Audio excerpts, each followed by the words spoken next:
Book 2 has a number of features in common with Book 1, but it also has obviously some distinctions. First of all, the Elohistic Psalter begins at Psalm 42. It extends into Book 3, actually.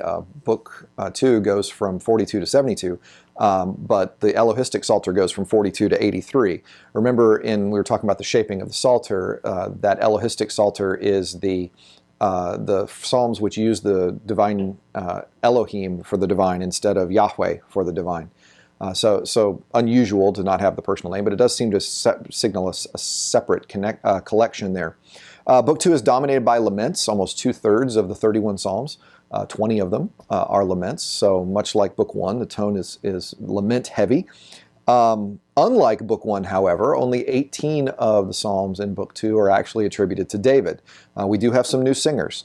We have the Sons of Korah, which I've often joked is one of the earliest boy bands in recorded history.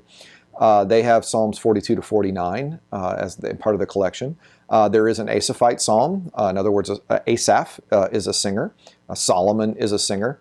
I should say that even though we have new names, new psalm writers, all of these psalmists do have some connection to David. In fact, in 1 Chronicles 6, the sons of Korah were temple singers, were said to be temple singers for David and Solomon. So there is some Davidic connection even in Psalms that aren't actually explicitly Davidic.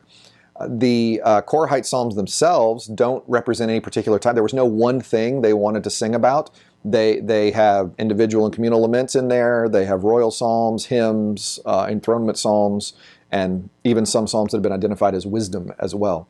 So just some quick hits about Book 2 to let you know where that is. Probably one of the most interesting features is the end of it to me, where we get that interesting postscript that we'll look at when we look at Psalm 72.